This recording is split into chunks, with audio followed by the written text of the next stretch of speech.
Hi Mark, I'm Sherry Feng Yishen. My student number is 17.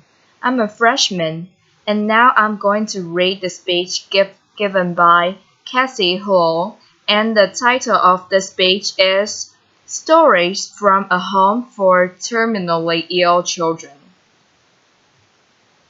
I want to introduce you to some very wise kids that I've known. But first, I want to introduce you to a camel. This is Cassie, a syrupy camel visiting one of our young patients in her room, which is pretty magical. A friend of mine raises camels at his ranch in the Santa Cruz Mountains. He has about 8 of them, and he started 30 years ago because he thought horses were too mundane. John is an out-of-the-box thinker, which explains why the two of us have been such good friends all of our lives. Over the years, I've convinced him to shuttle those sweet furry beasts up to hang out with our sick kids from time to time. Talking to John, I was surprised to learn that camels have an average life expectancy of 40 to 50 years. The life expectancy of many of the children with whom I work is less than a year. This is a picture of the George Mark Children's House, the first pediatric palliative respite care center to open in the United States. I founded it in 2004 after years of working as a psychologist on pediatric intensive care units, frustrated with the undignified deaths that so many children experienced and their families had to endure. As I sat with families whose children were at the end of their lives, I was acutely aware of our surroundings. While the elevated train rumbled overhead on its track, quite literally the room reverberated with each passing train car. The lights on the wards were flu- fluorescent and too bright. Monitors beeped, as did the elevator, noisily announcing its arrival. These families were experiencing some of the most excruciating moments of their lives, and I so wanted them to have a more peaceful place in which to say a last goodbye to their young daughters and sons. Surely, I thought, there must be a better spot than a hospital intensive care unit for children at the end of their lives. Our children's house is calm and nurturing. It's a place where families can stay together to enjoy quality time with their children, many of whom are there for respite stays, some with repeated visits over a span of many years. We call those kids our frequent flyers, rather than the bright, noisy quarters of the hospital. Their rooms are calm and comfortable, with actually living spaces for the families, a sanctuary of gardens, and a wonderful outdoor playground with special structures for children with physical limitations. This sweet baby Lars came to us directly from a hospital intensive care unit. Imagine hearing the heartbreaking news that none of us would ever want to hear. His parents had been told that Lars had a brain anomaly, that would keep him from ever swallowing, walking, talking, or developing mentally. Recognizing that recognizing what little chance he had for survival, his parents chose to focus on the quality of time that they could spend together.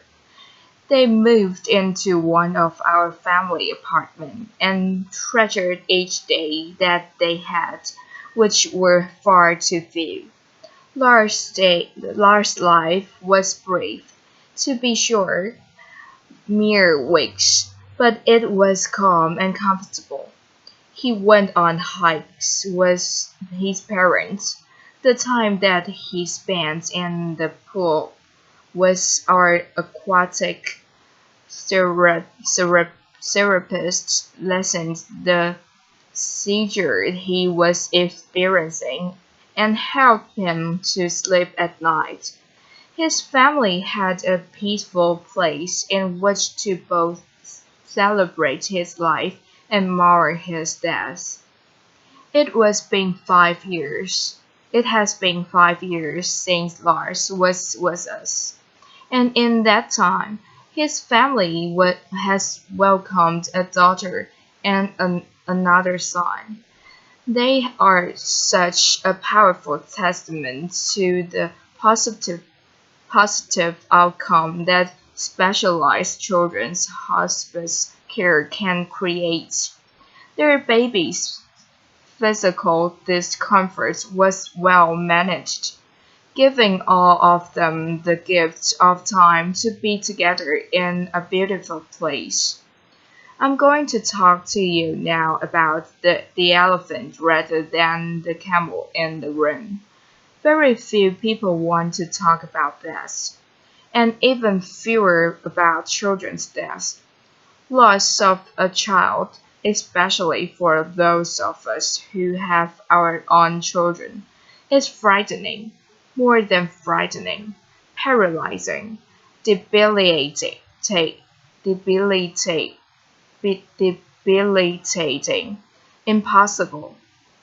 But what I've learned is this: children don't stop dying just because the adults can comprehend the injustice of losing them. And what's more, if we can be brave enough to face the possibility of death, even among the most innocent, we gain an unparalleled kind of wisdom. Take Crystal, for example. She was one of the first children to come for care after we opened our doors. She was 9 when she arrived, and her neur- neuro- neurologist expected that she might live another 2 weeks. She had an inoperable brain tumor, and her decline had really accelerated in the week before she came to us. After settling into her room, dressed entirely in pink and lavender, surrounded by the Hello Kitty accessories that she loved, she spent the next several days winning over the hearts of every staff member. Bit by bit, her condition stabilized, and then, to our astonishment, she actually improved.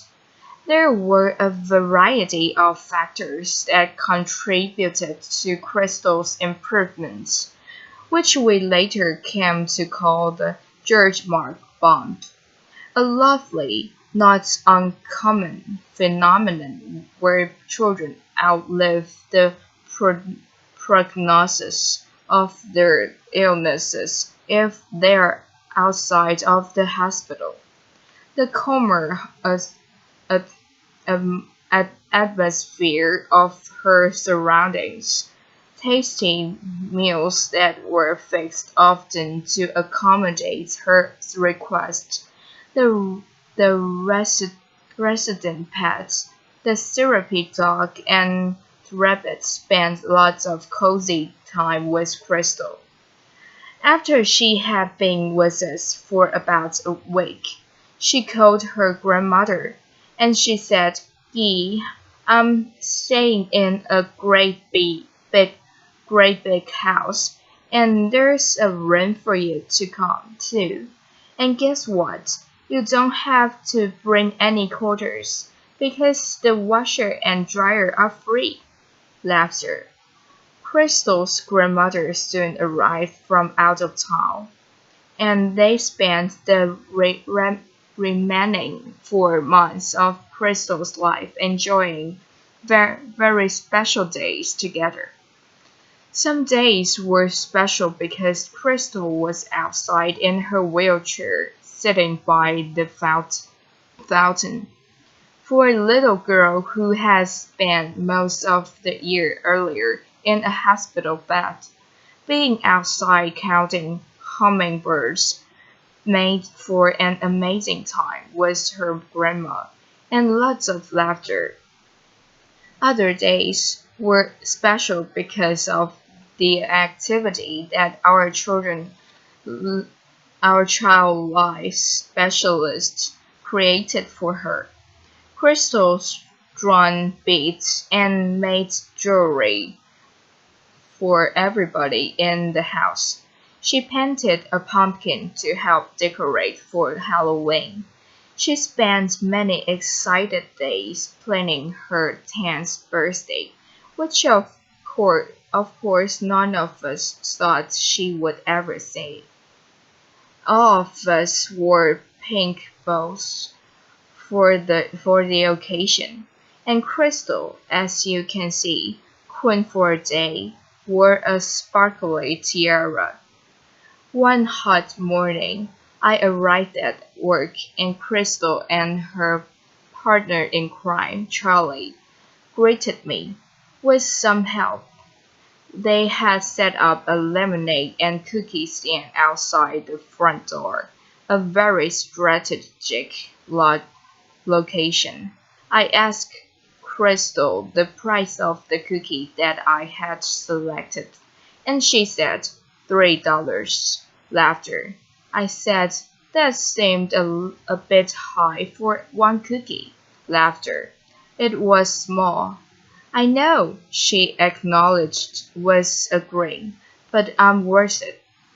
And therein lie the words of wisdom of a young girl whose brave life forever impacted mine.